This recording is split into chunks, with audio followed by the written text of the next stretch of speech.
my name is Katharine Gun. I worked for GCHQ, Government Communication Headquarters in the UK, the equivalent of National Security Agency in the US, from 2001 to 2003, where I leaked an email from the NSA about GCHQ and NSA spying on the United Nations Security Council delegates prior to the invasion of Iraq, where they were trying to get the UN to authorize an invasion of Iraq. And they were apparently attempting to bribe and maybe threaten UN delegates to vote for a resolution that would authorize the invasion of Iraq. And so I leaked that email to the press, and I was charged with breaking the Official Secrets Act. But when it eventually came to court, I pleaded not guilty, and they dropped all charges against me. There's a film with Robert Redford called The 3 Days of the Condor, where he takes this really hot information to, I think it's the New York Times, because he's threatened to do this, and he's an ex-CIA guy. But there's no explanation in the film as to whether they actually print it. So you can leak the information, Katharine, but wasn't there a period of time where you weren't sure whether they would actually use it or not?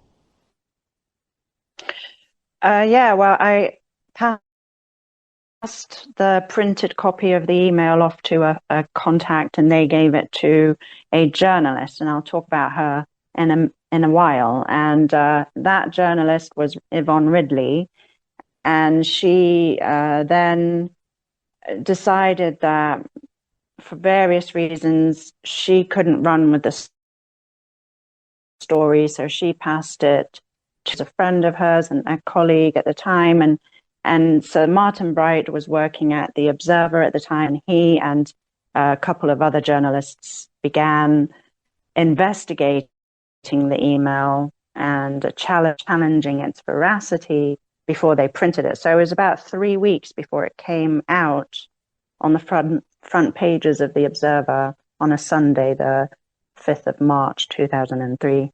The 2nd of March 2003, and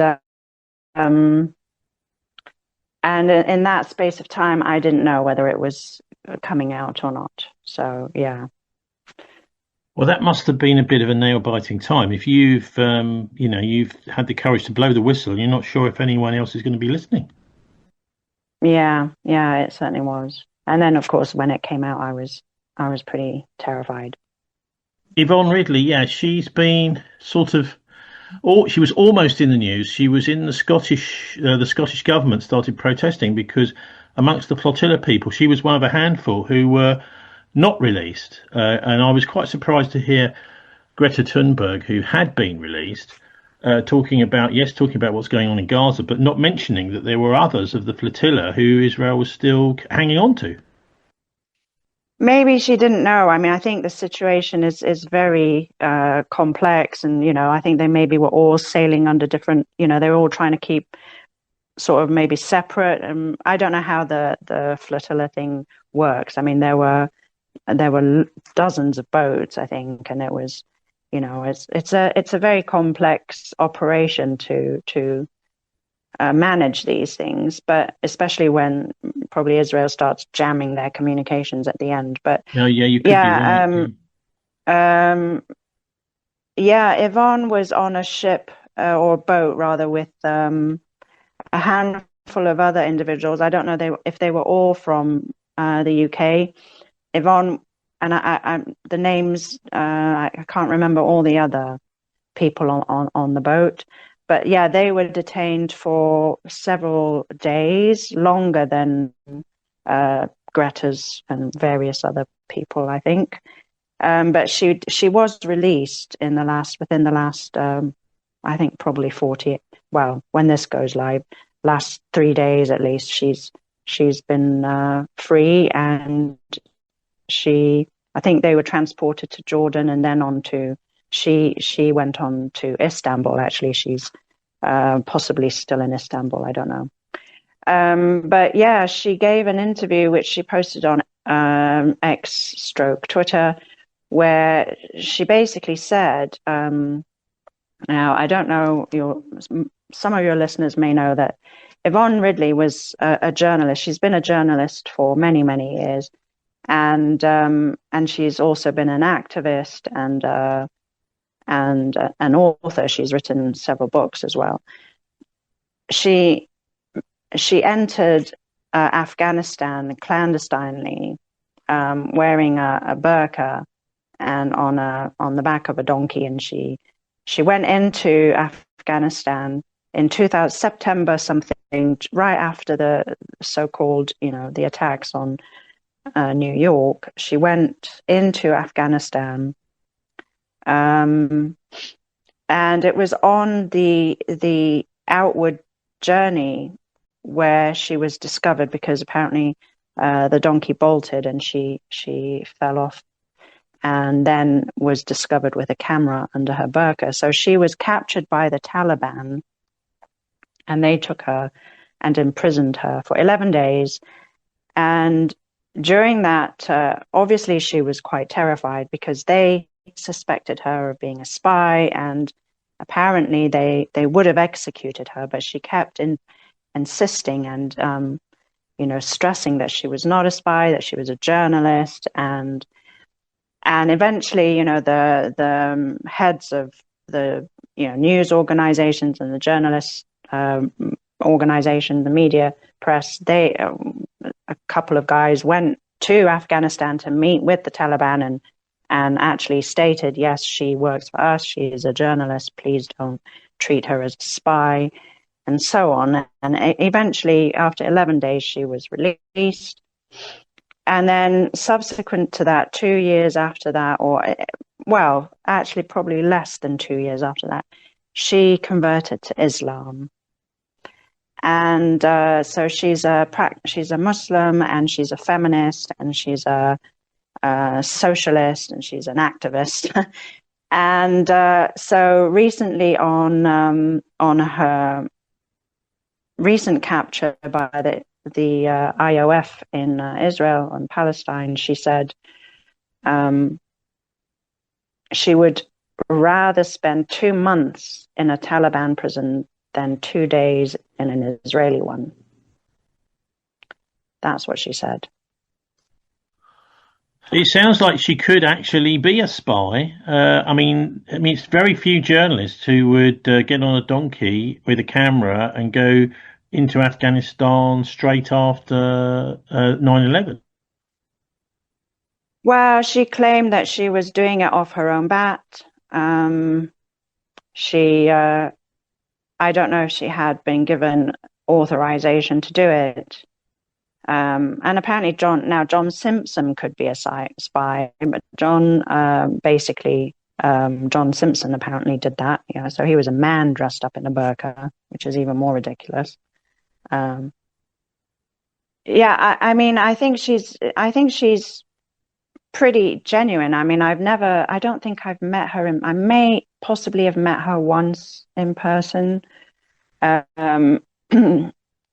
mean, I think she's a really genuine person. I disagree with her on certain issues. For example, I think she got it wrong on Syria, and I think she gets it wrong on Xinjiang, for instance, on the Uyghurs and so on. But I think that's because she's got this Muslim hat on, and so she gets fed information from sectors of the Muslim diaspora who don't actually really understand what's going on. Well, look, maybe you could just talk briefly about those two issues. I mean, particularly the Uyghurs, we get a lot of information. Maybe it's just propaganda that the Chinese are torturing these people. Yeah, it's obvious that all of that stuff really is almost exclusively National Endowment for Democracy paid propagandists, and really there's no evidence whatsoever of any sort of massacre or genocide, certainly no genocide of Uyghurs. The issue of Syria, many sectors of the Muslim society seem to have got that wrong, and I don't know whether they're willing to acknowledge it now, looking at what's actually going on in Syria. But, many of them, including probably Yvonne Ridley, described Assad as the West, funnily enough, was describing him as a butcher, as a monster, as a dictator, and so on. And they believed all the Western propaganda about Syria, and therefore supported some of these so-called moderate rebels who were trying to, as they claimed, trying to liberate Syrian people. But the reality is that they were all funded and trained by the usual suspects, which are sort of tripartite or I don't know, 4 or 5 key players, US, UK, in this case, Turkey was heavily involved, Israel, in order to destabilize Syria and to overthrow the Assad government and to put their puppet into control. And this is what's happened, as we can see now in Syria. And Syria is becoming a sectarian society. And, it's where it previously was fairly peaceable. Now it's very sectarian, very dangerous. And these, Western-funded ISIS, Al-Qaeda, formerly ISIS, Al-Qaeda rebels, in other words, terrorists, are now in control, and they're, slaughtering the various ethnic minorities inside of Syria, including the Alawites, which is the sect that President Assad comes from, and Kurds and Christians, and even some Sunnis that disagree with their sectarian Takfiri version of Islam. Yeah, I mean, it's been quite shocking. It's been quite shocking seeing we haven't been shown much on the TV, but on social media, No. it's out there. The Syrian army actually going in and executing people in a hospital, for example, who, I mean, they are... And this isn't the original Syrian army we're talking about. This is the new one, the new army. Yes, the new one, which is full of...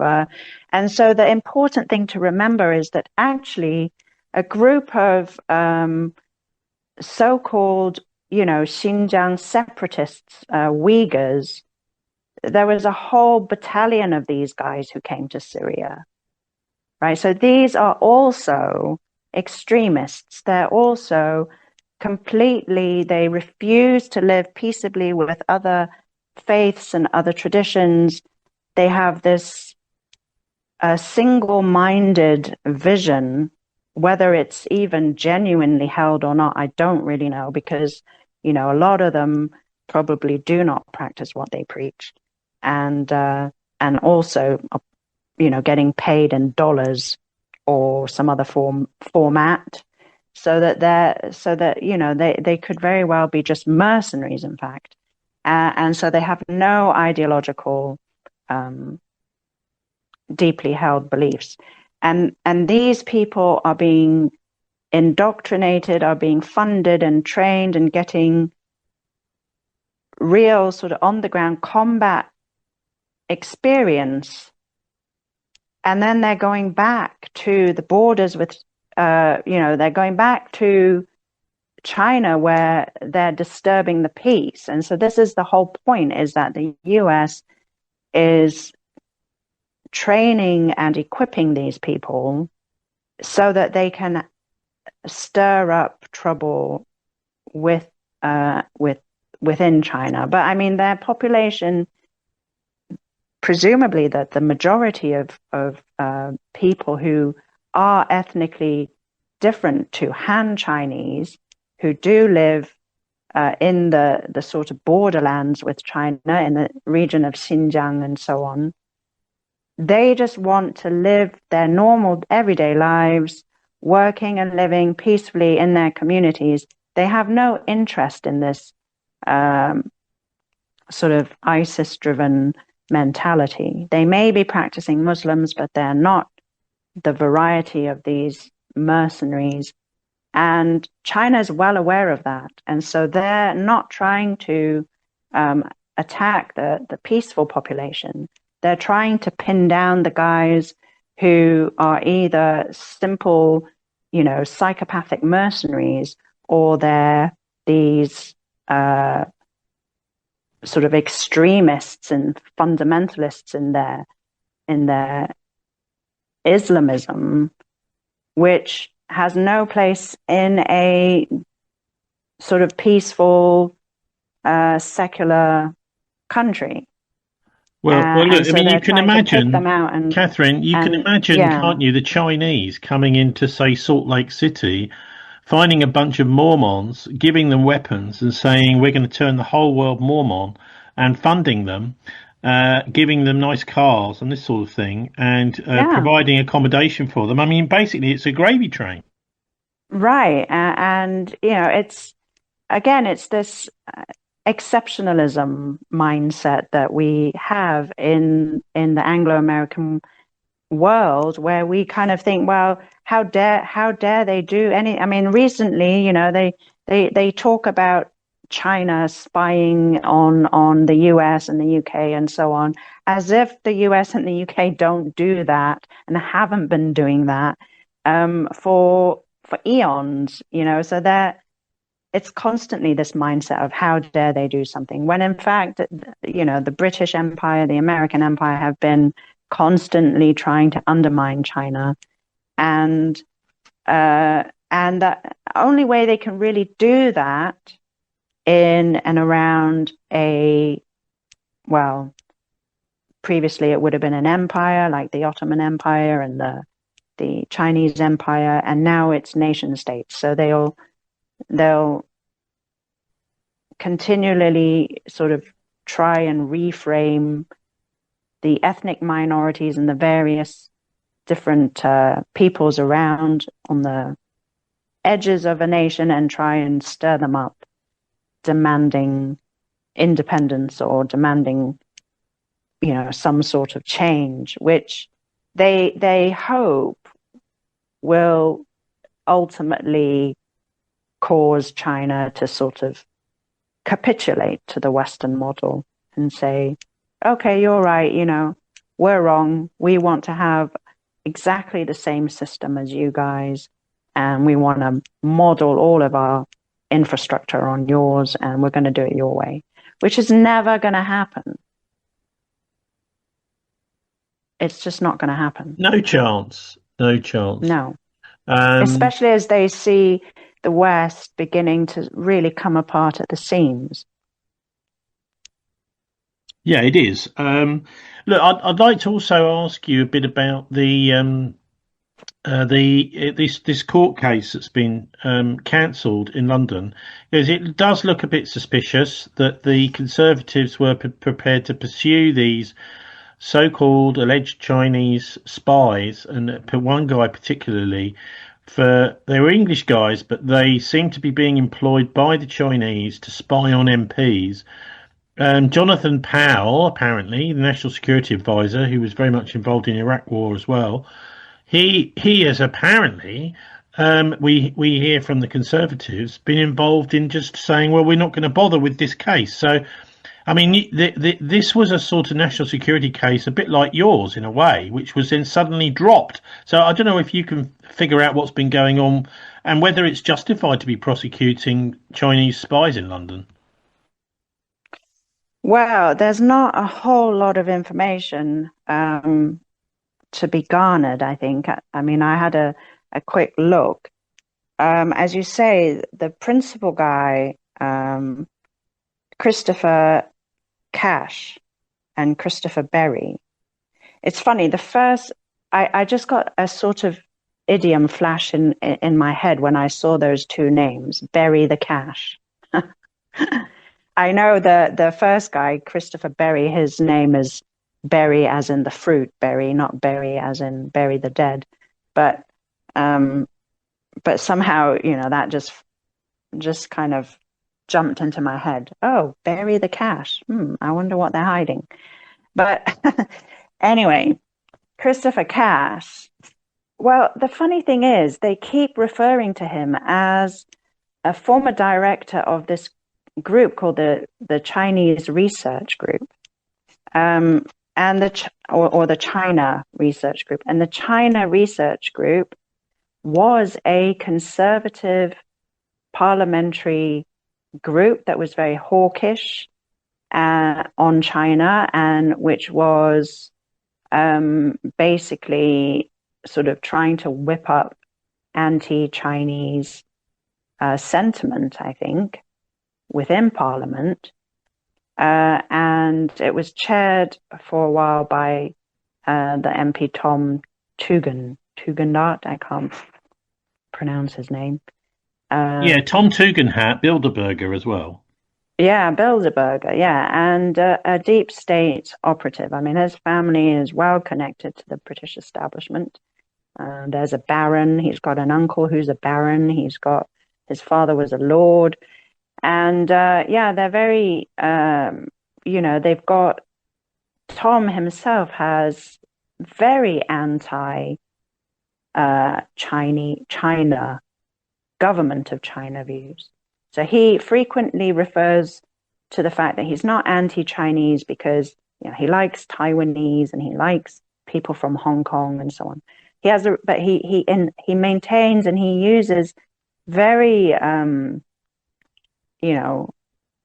exaggerated language for the government, the government of China, the administration, calling them brutal and savage and so on.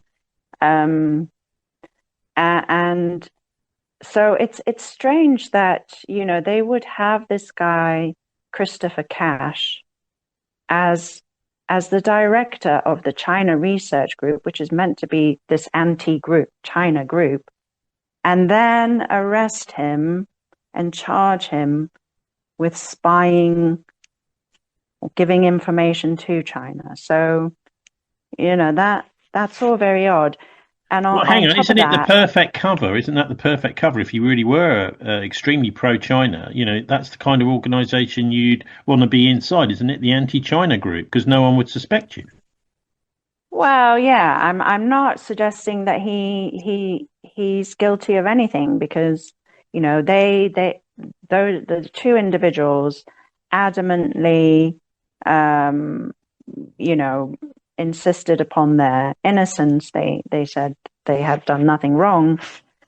So because it hasn't gone to trial, we don't know what are the facts of the matter. And I think it's all going, whether they decide to give interviews or whether now they've signed non-disclosures. I don't know what the situation is, but China has at one point, I think it, basically, I don't think the China Research Group may be active anymore. China actually counter-sanctioned the China Research Group. So they clearly believe that it was a direct threat to China.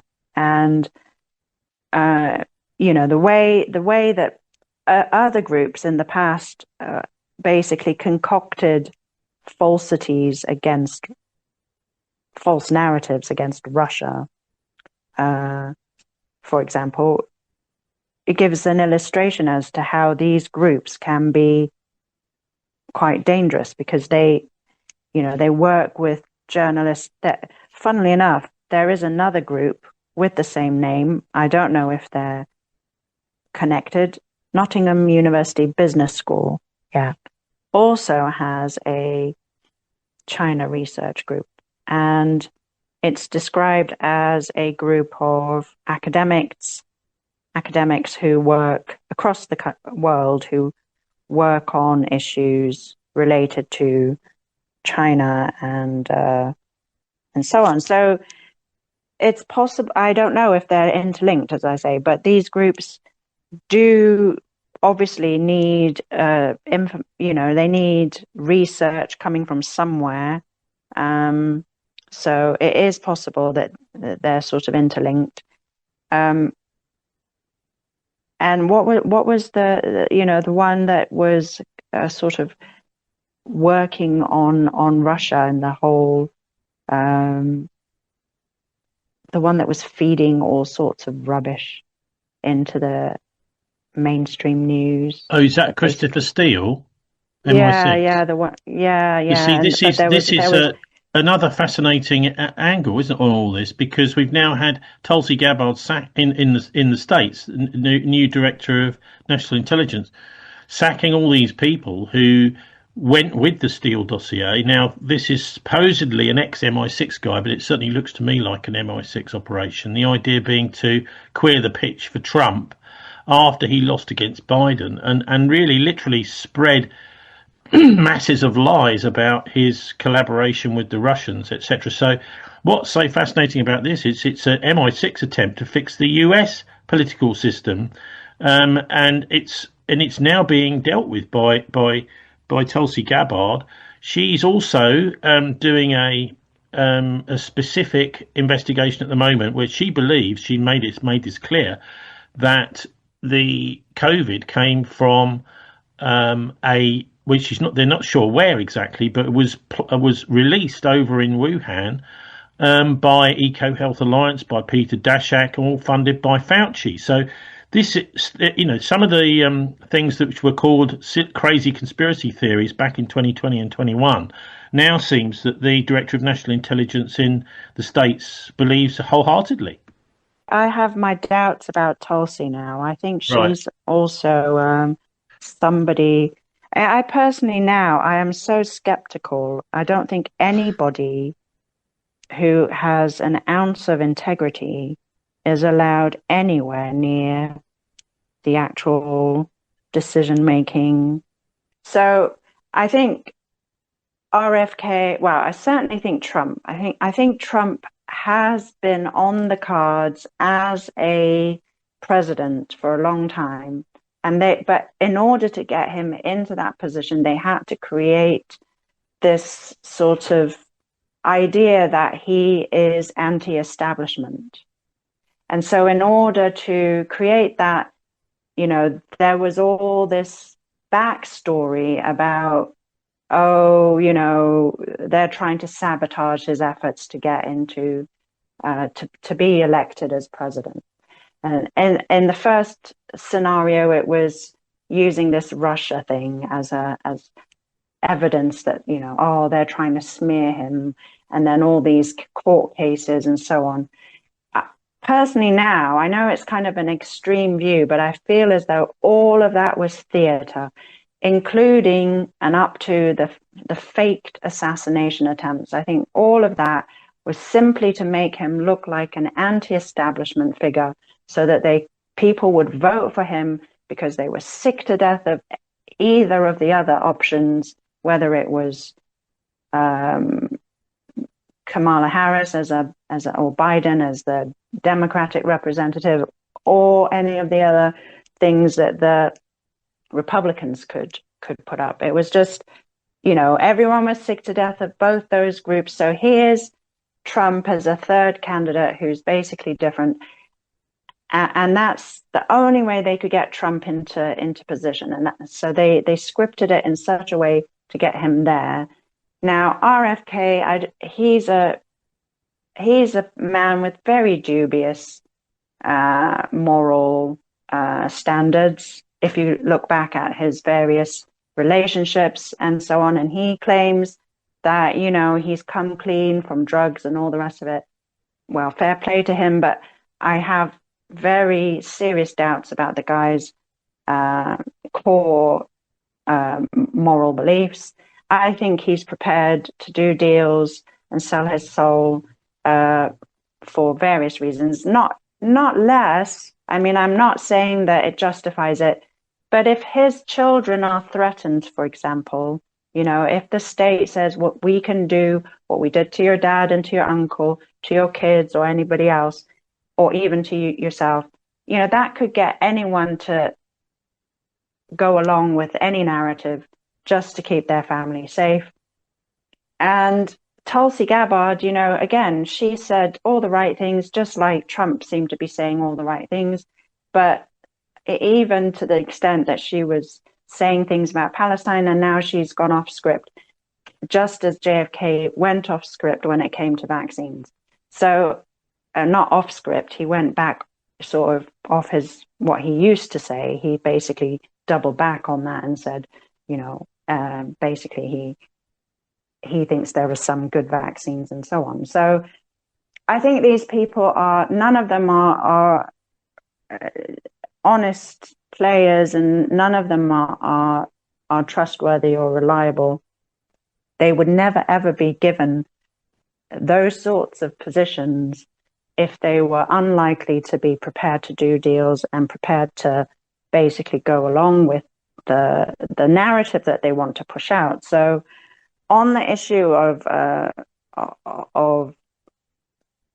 COVID, let's say, or convid, as I like to call it, there isn't any evidence that there was a pandemic. And, Denny Rancor, the researcher into metadata and all sorts of factual evidence of mortality rates across the globe, in repeated sort of investigations into these facts of mortality figures, he has proven that there was no natural mortality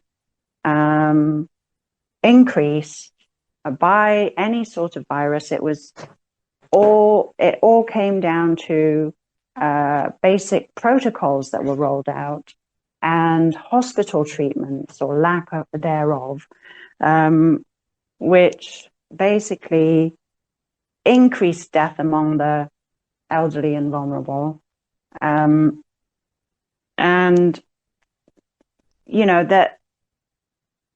so the narrative that COVID was from some lab, that was Fauci basically set up in China in order to get around the rules and regulations in the US about gain of function research in the US. All of that, there's plenty of literature about that, and I'm sure everyone believes what they read, and they genuinely think that gain of function on viruses is credible, and that it is something that can be done. I have no doubt that these people maybe genuinely believe in it, but I don't see any evidence that they can actually weaponize a virus. It's possible they can weaponize bacteria. There's no doubt bacteria exist. I don't know what evidence there is to suggest that they can weaponize viruses. And so I think this is just part of the narrative to make people fearful of a invisible thing that only very highly skilled and highly trained virologists can, confirm the existence of. And so therefore everyone else has to submit to their authority and agree that yes, viruses cause contagion and infection. And at the end of the day, there are a lot of holes in that theory, in the theory of viruses being pathological, contagious, and infectious. So, I think whether Tulsi says it or whether RFK says it, my view is that they're basically still catering to the pharmaceutical cartel, who want people to believe that in order to be protected from something, they need to have pharmaceutical intervention, either via a vaccine or some other method that they will concoct. Well, And my own opinion is that most of the viruses are just being rolled out for the contract, a bit like the we've got these massive, ever never ending road repairs going on the M4, which started off with a bit of a crack in one of the bits of a bridge, and now it turns out, oh, the whole bridge has got to be replaced. It's taken about 3 years, and more money is coming into the company that's doing it, or the highways agency, through speeding fines on the motorway underneath than ever was. I mean, so right, the right. whole thing is like the vaccines. They've managed to find a way they can persuade and force people to have vaccines, and so they're making an absolute fortune. And that doesn't mean to say that the virus, an original virus, doesn't exist, but there is a massive, enormous financial motive on them to do that. But look, I think we ought to talk also today about this, just and a really bigger picture look at the financial system, because clearly it's starting to crumble.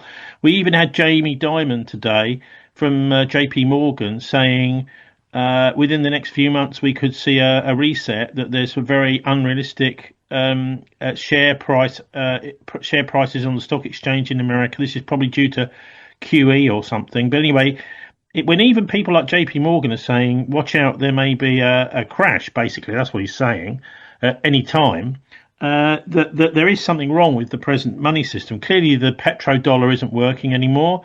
More and more oil is being exchanged in currencies other than dollars. This is the end of the line for that little deal between the Saudis and the Americans at the end of the Second World War. But maybe before we talk about the bigger picture, we can zoom down and look at student loans, because I mean, I'm absolutely staggered to see almost all of the development, almost all of the money in Bristol seems to be being concentrated on building all these massive student homes. And this is because it's either the money for it's actually coming from China, which is prosperous. Britain, of course, is not. Or else it's coming from British kids getting themselves into massive amounts of debt with student loans. So it's all funny money, either from abroad or borrowed money from student loans, that's fueling the universities in Bristol, which seem to be now running the city. Yeah, well, I mean, where my dad lives, Durham is another, and it's a micro cosm. I mean, compared to the size of Bristol, Durham is a tiny fraction. And so I can't speak to Bristol, but I can certainly speak to Durham. And Durham is basically very much controlled by about a handful of mega landlords, some five or so of mega landlords who own huge swathes of basically the whole town centre housing stock is owned by these landlords, and they are all turned over to multiple occupancy homes for students.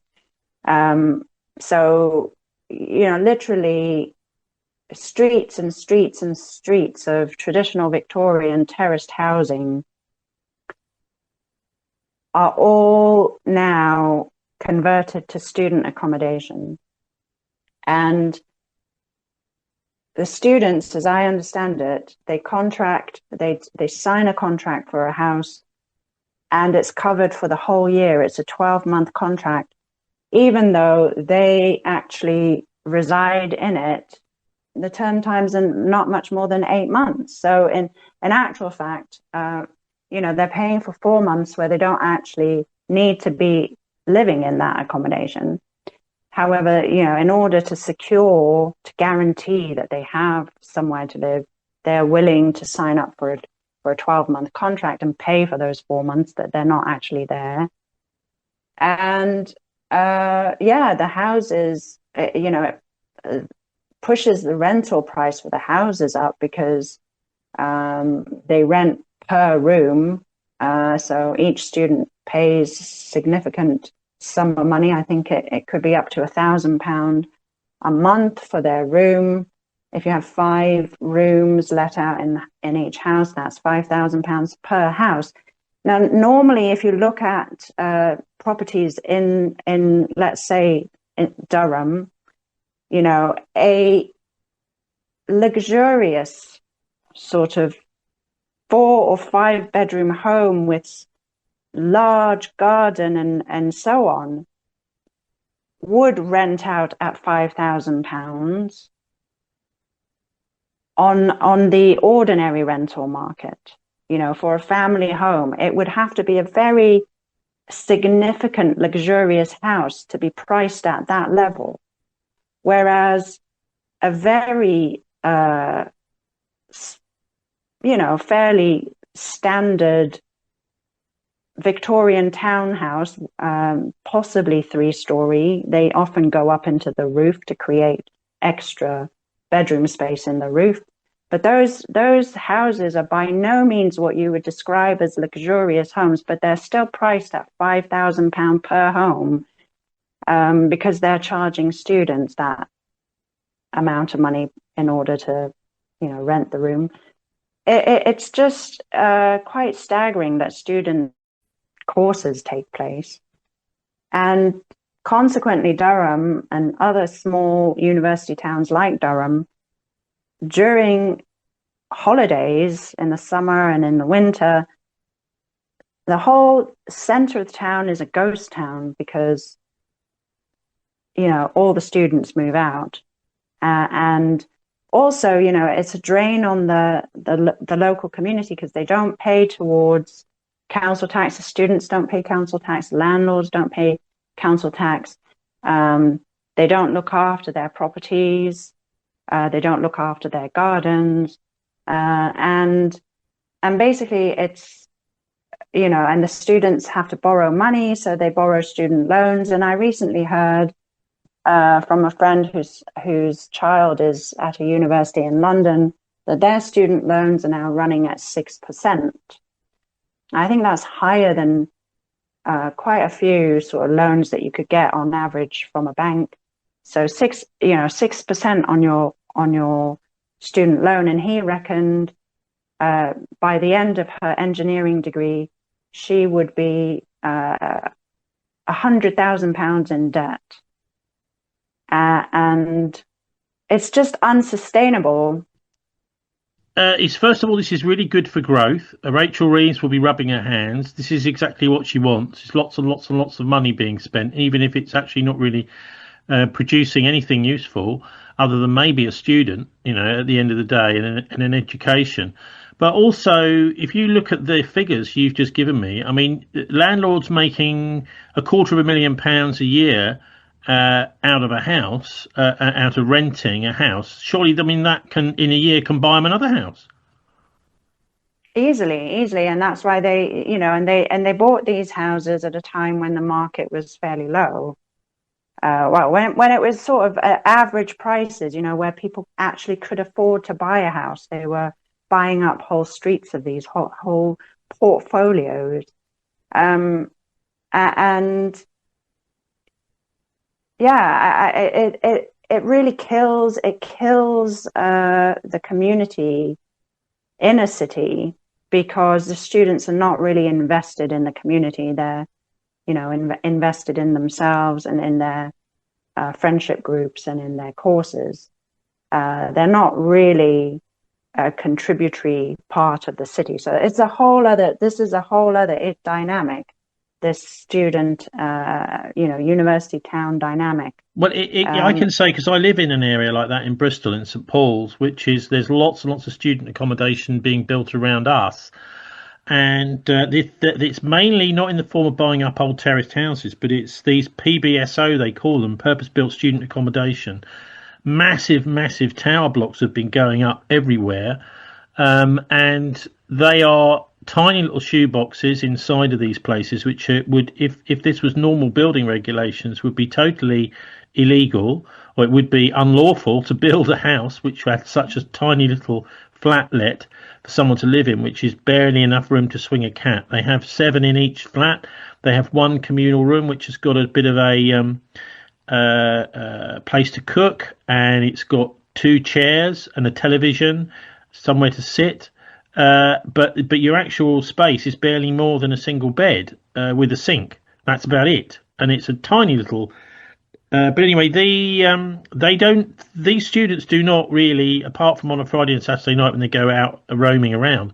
There's no form of integration really with the local people whatsoever. And of course, as you say, they're only really there during term time.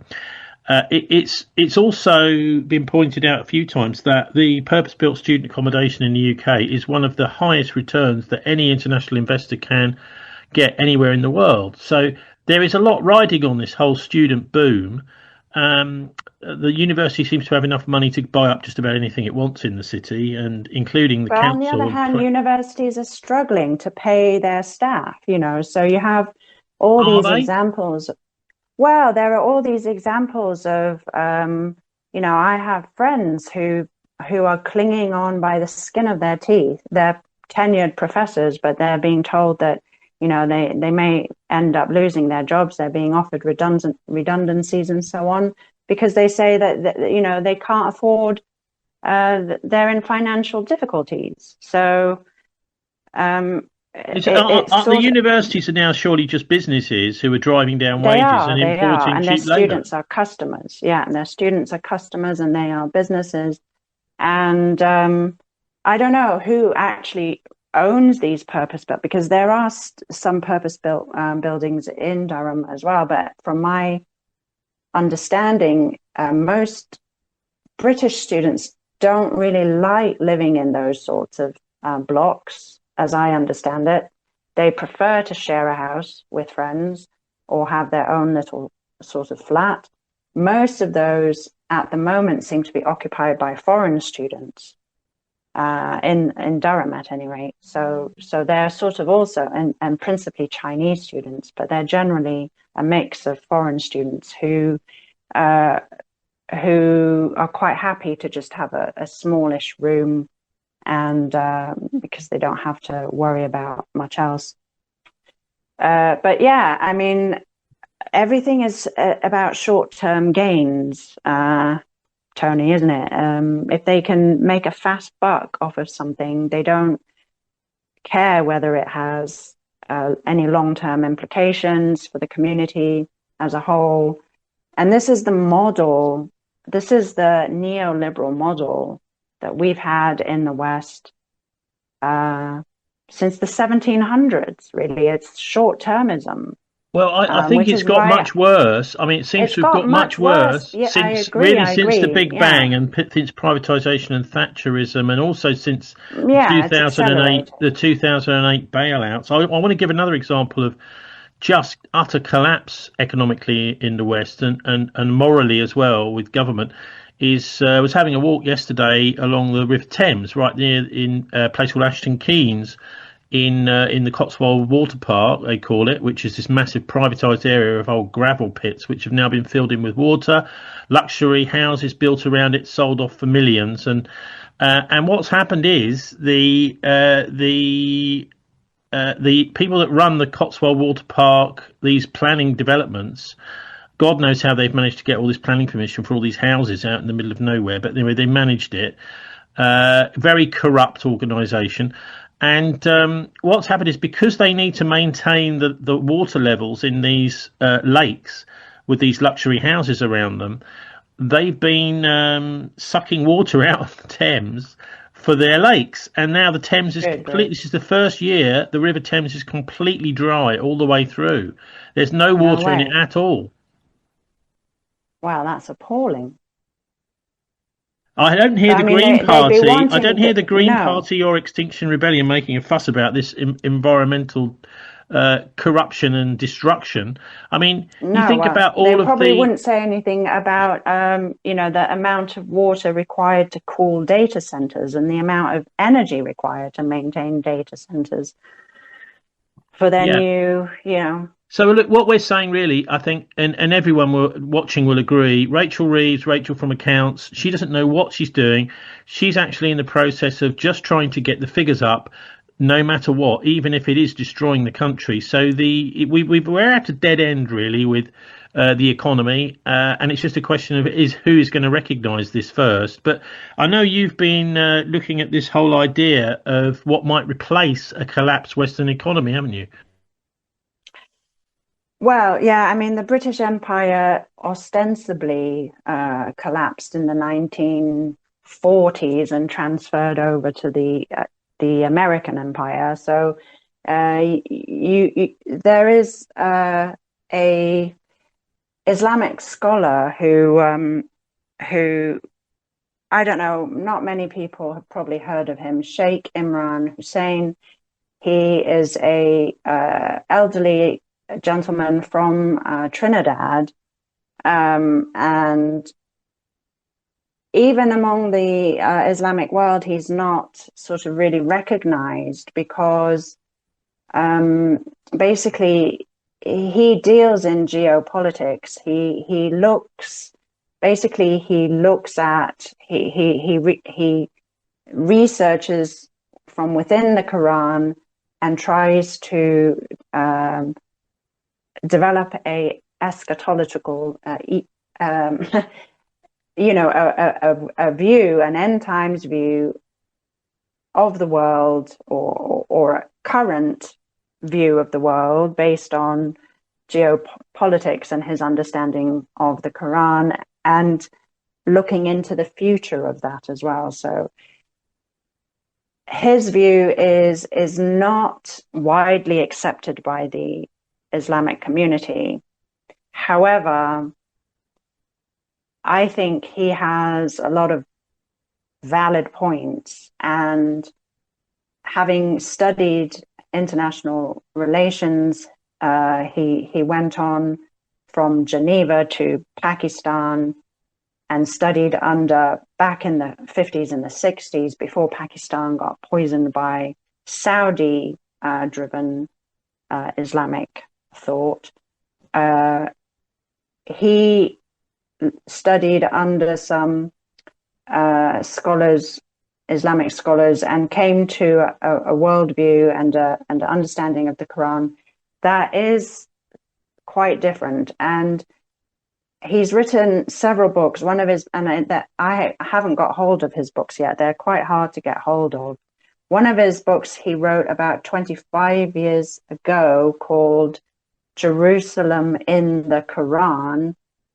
And in that book, he lays out his understanding, which is that we had a period of Pax Britannica, as he called it. So, obviously this refers to the Roman Empire, but the first global empire was Pax Britannica. And so he labels that as the first global empire, which at the time used the sovereign pound as the global currency, the sterling as the global currency. When Pax Britannica went bust and basically had to cede its global currency power and cede its sort of dominant control over to Pax Americana,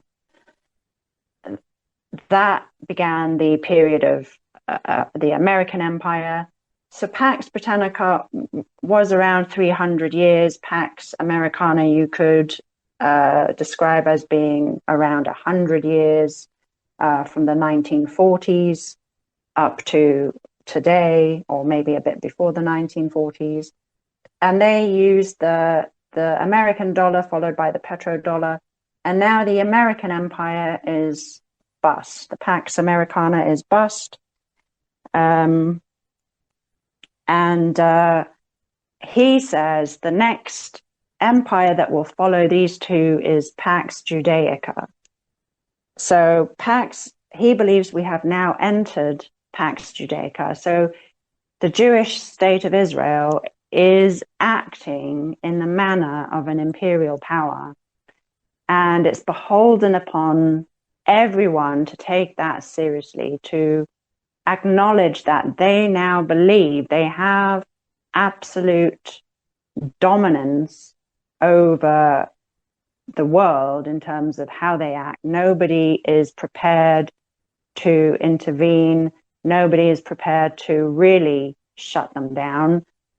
And he says this will continue. However, as the American Empire lasted a shorter period of time than the British Empire. So Pax Judaica will last for an even shorter period than Pax Americana. However, he won't say exactly how long he thinks it would last. It could be 20 years, it could be 30, it could be 50 or less. I don't know. But he says they are not going to be able to create a global currency based on the shekel. So what they will do is have a digital currency. And he believes that this push towards a digital currency is driven by the people behind Pax Judaica who want to maintain this power.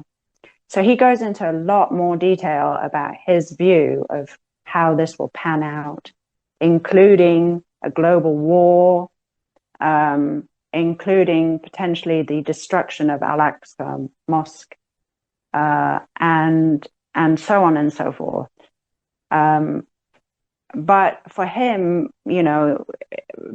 because he comes from a religious worldview, he believes that God will triumph in the end. So he believes that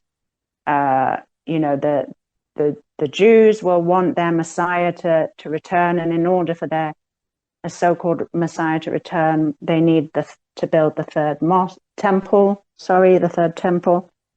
and that they will do this. But the Muslim population and the Christian population will view the Jewish so-called Messiah as the Antichrist, and so he believes that eventually the Muslims and the Christians, the Orthodox Christians, and he specifies that it will be the Orthodox Christians and not the woke sort of European and American Christians, but the Orthodox Christians who will unite with the Muslims to overthrow this tyrannical system, which is the Pax Judaica, or will be the Pax Judaica. And so that just a brief sort of outline is what Sheikh Imran Hussein tries to share with the world, his understanding. Well, fascinating. Look, a couple of things to do with that. The Jewish state of Israel, I wonder how Jewish it really is. A lot of the Jews out there, whether they are Orthodox, whether they're religious, whether they're secular Jews, are absolutely disgusted and repulsed by what the Israelis have done. And also, he's talking about how long this would last. Well, Daniel and Revelation indicate 7 years, and a peace treaty 3.5 years in to that. So, and also the other thing is it been indicated is that, and I can remember watching a video, a secretly recorded film with Netanyahu in his much younger days, chatting to this very extremist rabbi, should we say, racist rabbi, very racist rabbi.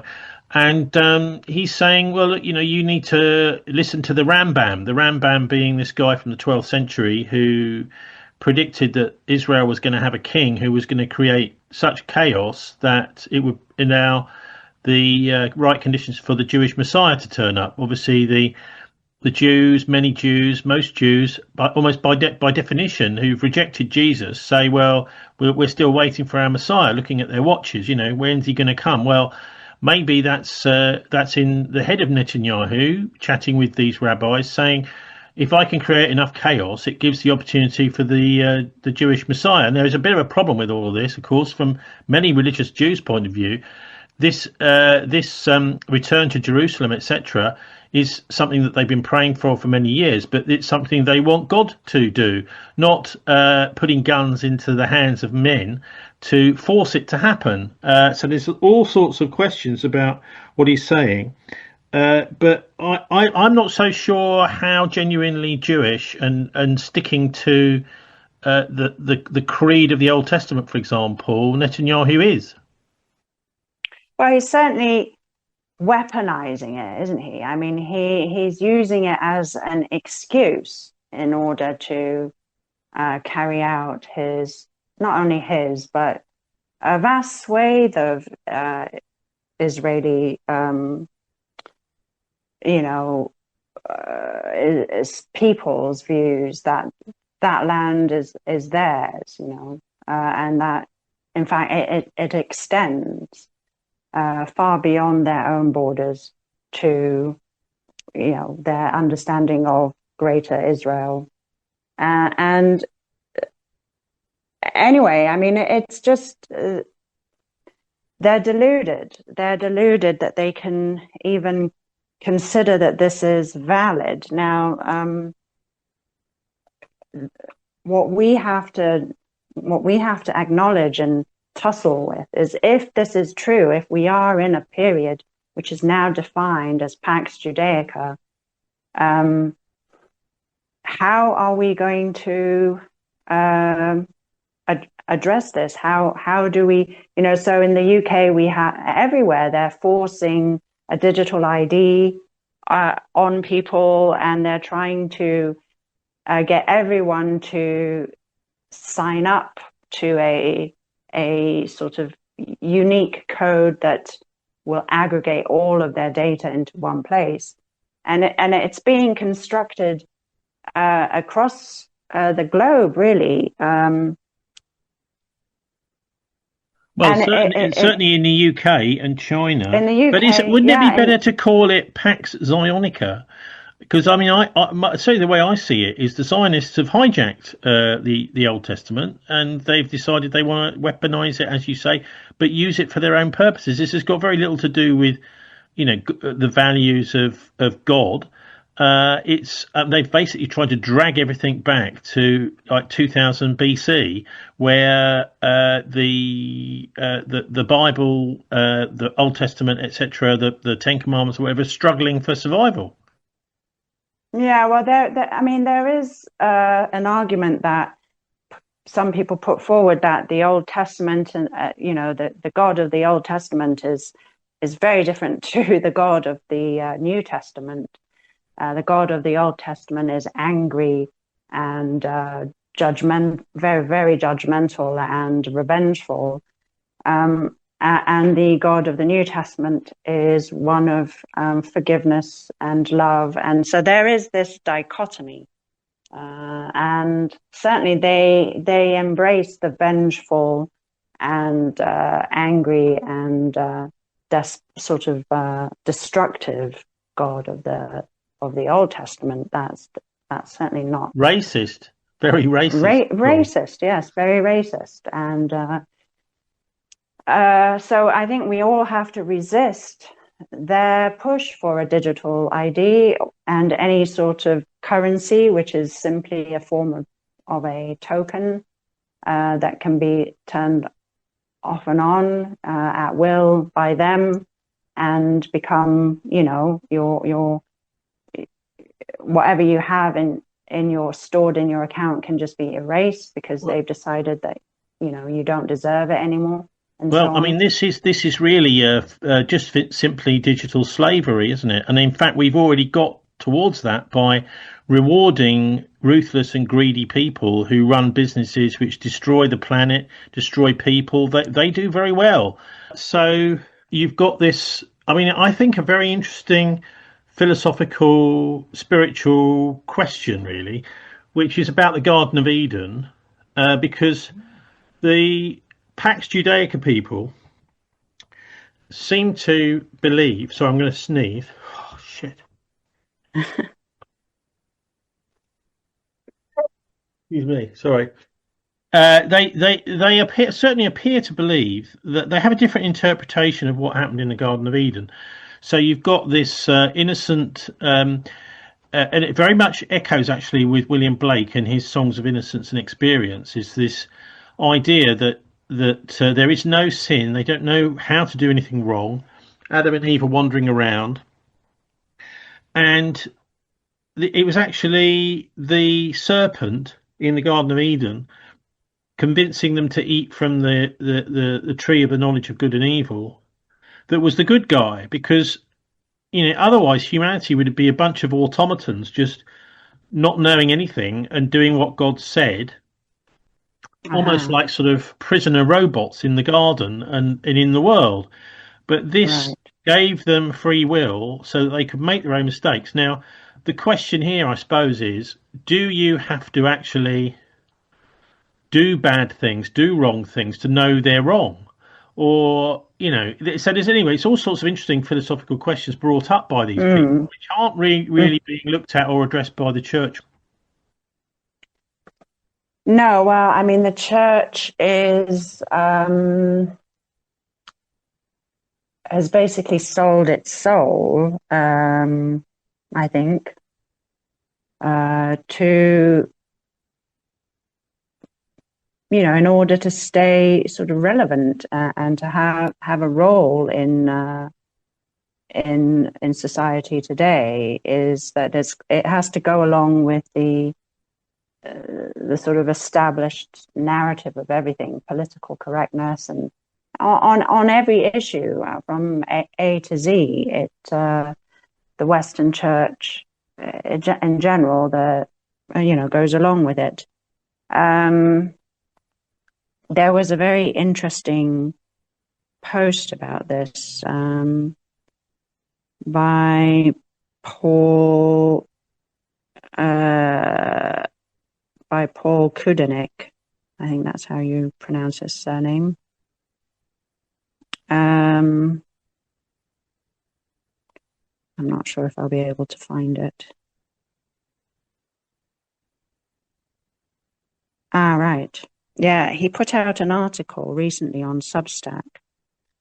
Paul Kudenek, October the 1st, Christianity and the Forces of Evil. It's a very interesting post, actually.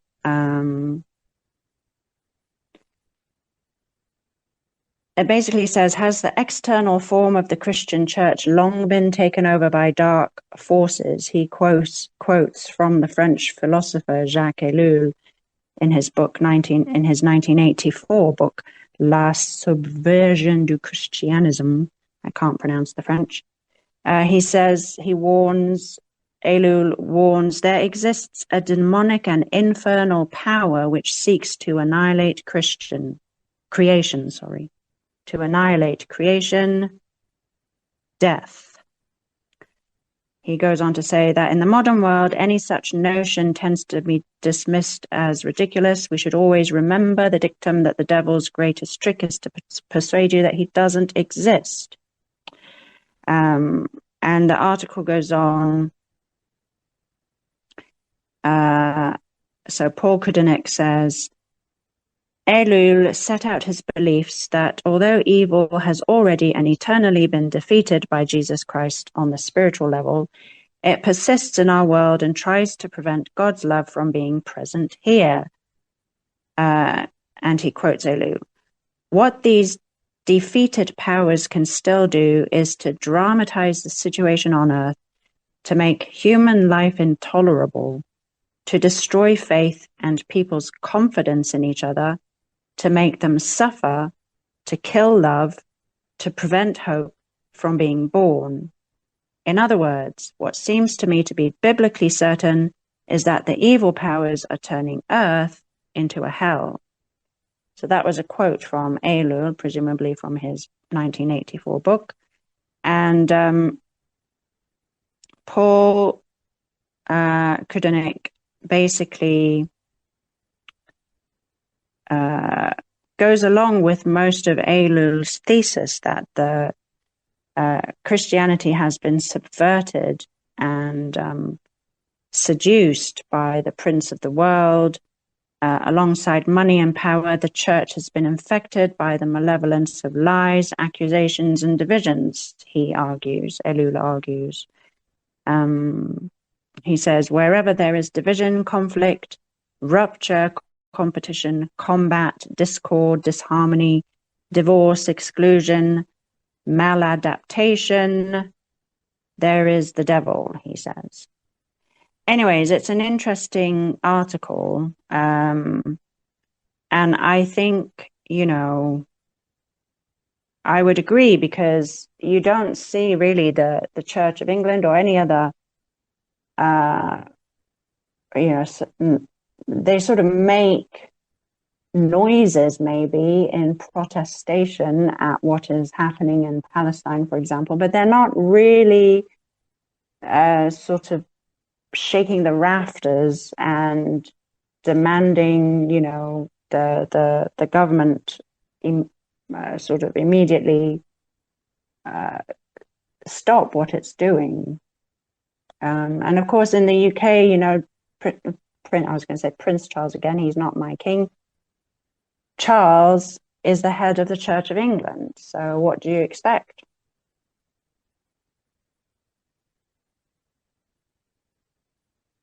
Well, the answer is not a lot.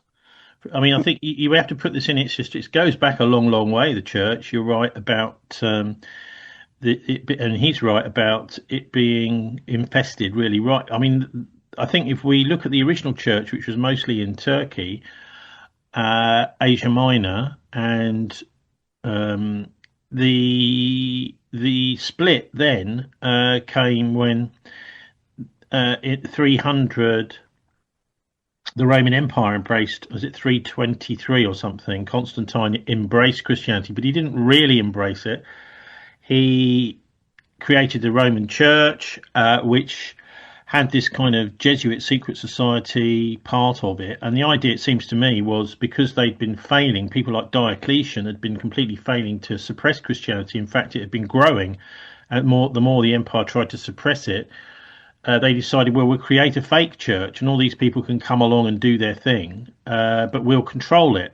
And that was I think this is very relevant to now, actually, don't you think? Because in a way, people are rejecting, a lot more people are now rejecting the mainstream narrative, as it were. So this whole business about, COVID started it really, I think, with a lot of people, waking them up to the fact that, the establishment is trying to terrify them into complying with something. And more and more people are rejecting what they see as this sort of global power grab, whereby, as famously the World Economic Forum said, you will own nothing and you'll be happy. And people fundamentally reject that. And so the powers that shouldn't be, the kleptocrats, the criminocrats, they have to, in order to carry on in a position whereby they hold all the power and control, they have to reinvent themselves and they have to offer up an alternative. And I think this is what they tried to do with Trump. So Trump was the sort of alternative they were hoping that people would buy into. A vast swathe of people did buy into it. But of course, it's still an ugly beast. And so they can, it doesn't take very long for people to come to their senses and realize that actually, this is the same thing reinvented and it's a monster. And I believe they're trying to do the same thing in the UK, whereby everyone's sick to their back teeth of the Tories and of Labour, and so they're now creating this narrative whereby reform and people like Farage and others like him will be the Trumpian alternative in the UK, and they've been doing this in in many countries. They did it in Italy, of course, famously, where that woman has, she's become Italian president and so on. Maloney. Maloney, yes. And, she promised all these things and she hasn't. She's one of them. And so it goes on. They have to, in order to maintain this pretext of democracy and that people have a choice, they have to come up with an alternative when they realize that the key players are basically tarnished goods and that they'd be flogging a dead horse. They've got to come up with someone who they paint as a anti-establishment figure. And, you know, as you were just talking about the situation in the Roman Empire, that just made me think, well, that's what they were doing, you know. So they co-opted this religion, Christianity, this belief system, and rebranded it. Well, yeah, and of course, when you come up, their empire. Yeah, well, when you come up to the 16th century and the Diet of Worms, Martin Luther, Calvin, and the invention of Protestantism, obviously they pointed out lots of very fundamental and correctly flaws in the Roman Catholic way of doing things. For example, having a pope who was in charge of everything, who was supposedly God's representative on earth, rather than some man with humility or trying to run the church.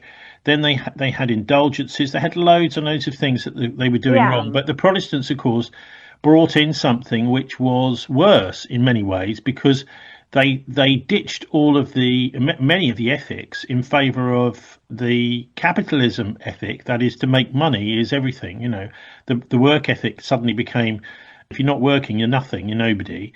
And even since then, there's been other revivals, revolutions, or whatever, with things like the evangelical movement in the US connected with the CIA, and so it's been a constant change. It's almost like the different types of media, Catherine. So when we had television having its heyday in the 1960s and 70s, it all started to go horribly wrong in the 80s and 90s, and now it's just a load of nonsense, really, and very, very corrupt. The same sort of thing seems to be now happening with the internet. So it's all being, bit by bit, as there's something that seems to be a ray of hope, it's infested and corrupted. So we've got what you were sort of describing there as this zero trust agenda, where everyone is set against each other, that fear is the main thing that seems to be being spread, and death, you know, this concept of 24/7 rolling news of mass destruction and hell on earth in Gaza.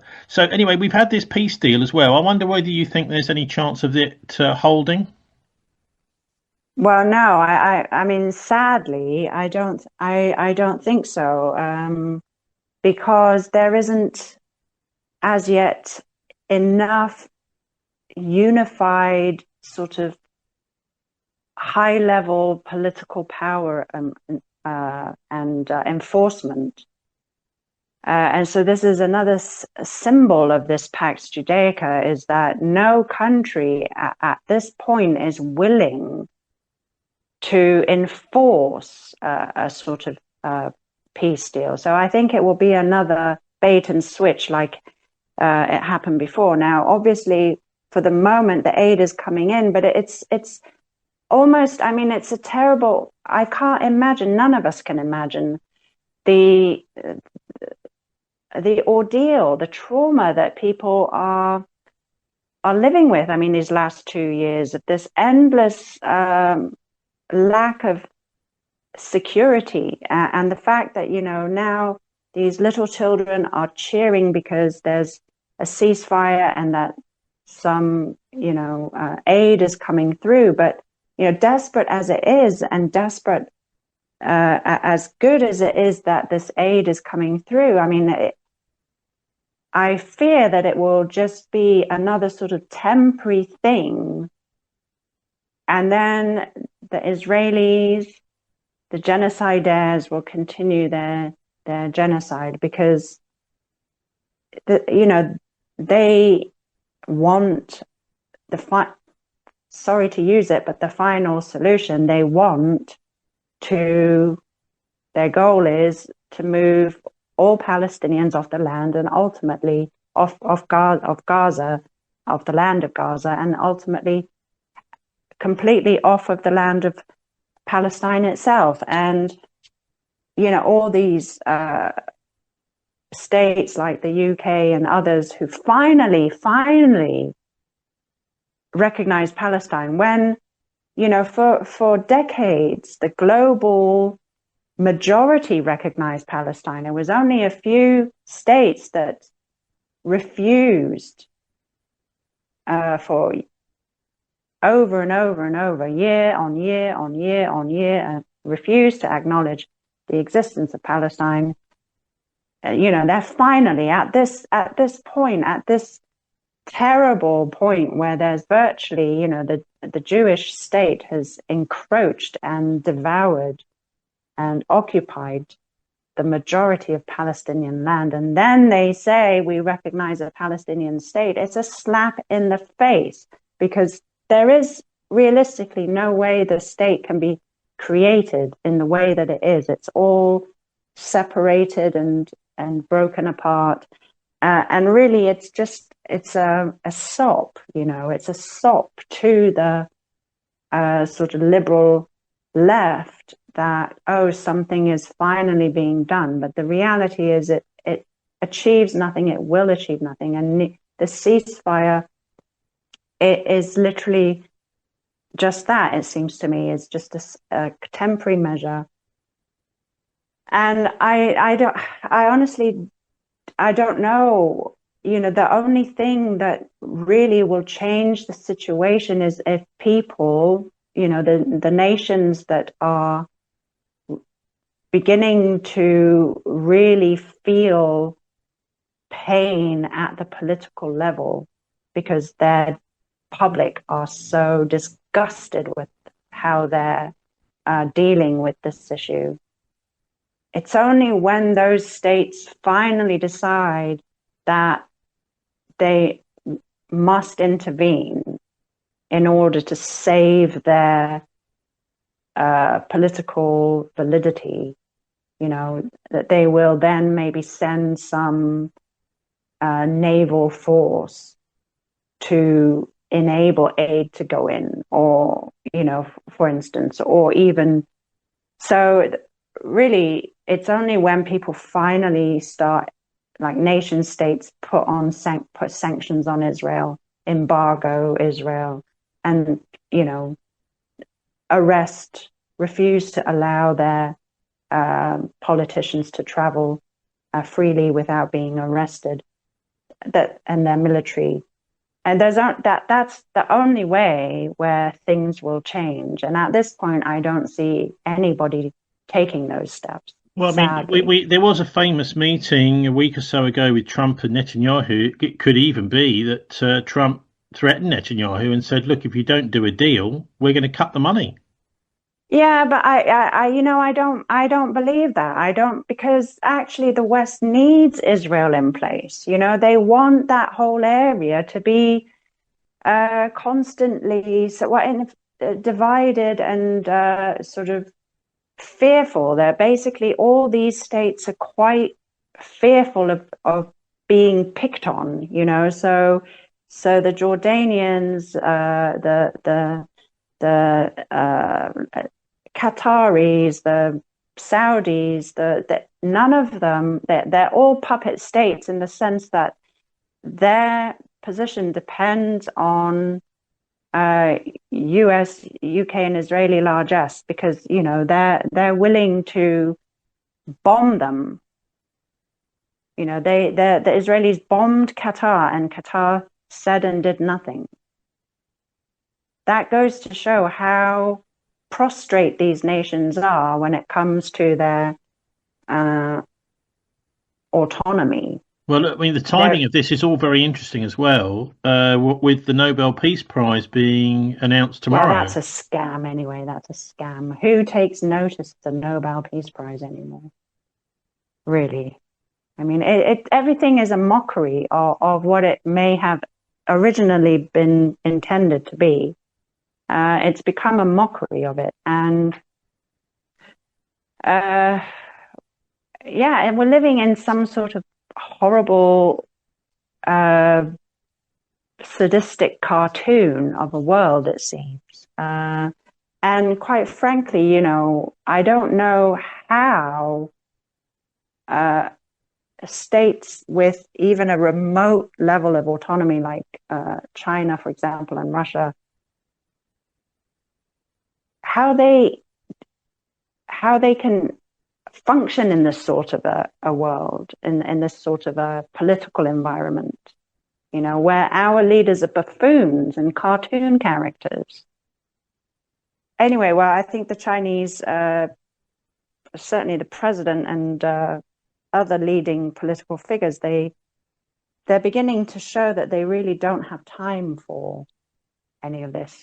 They don't want to participate in this game. But until they recognize that the UN has been captured by these clowns, the World Economic Forum, that this whole system has been designed to work for these kleptocrats and criminocrats. It does strike me that what you're saying is that really these people are not leaders, they're saboteurs of some sort, and what they're really trying to do is to make such a mess that we will be in a bit like Naomi Klein and her disaster capitalism, these kind of the shock doctrine, that we will be relieved when Pax Judaica comes along, and along with this new money system, some sort of normality. And that seems to me to be, most of this seems to be going on in the mass media. And, you can sort of go down the street and things are almost, apart from the Thames drying up and these massive student blocks popping up everywhere, most is normal out there in the street. I think they're trying to sell this narrative, and the Farage types and the GB News types and all these people, and I'm sure they exist in other European countries, that they will keep trying to weaponize this narrative that the Muslims are terrorists and they're not like this, not like us, and that they don't tolerate diversity, and that they're always fighting amongst themselves. And these are Zionist talking points, and they're being embraced by all these sort of reform types. And, basically, it's a lot of the people who were quite wide awake during COVID, they're completely falling into this trap whereby the alternative, as in the alternative the empire is presenting them with, is a poison chalice. It's not the genuine alternative. The genuine alternative will not be on the mainstream. It won't be televised. If people are interested in following your stuff, Katharine, whereabouts is the best place to do it? Well, I'm really drawing back from social media. Apart from Telegram, I have a Telegram channel where I post things, but I'm no longer very visible on Facebook, for example. I don't have X, Twitter. I don't have TikTok. I don't have Insta. I don't have a Substack. I'm not on YouTube. So, yeah, I'm not the sort of person that generates a lot of content. That's okay, because it's quality, not quantity, that counts. So you're there on Telegram, you're there on Facebook. Katharine Gun, thanks very much for joining us again. Thank you, Tony.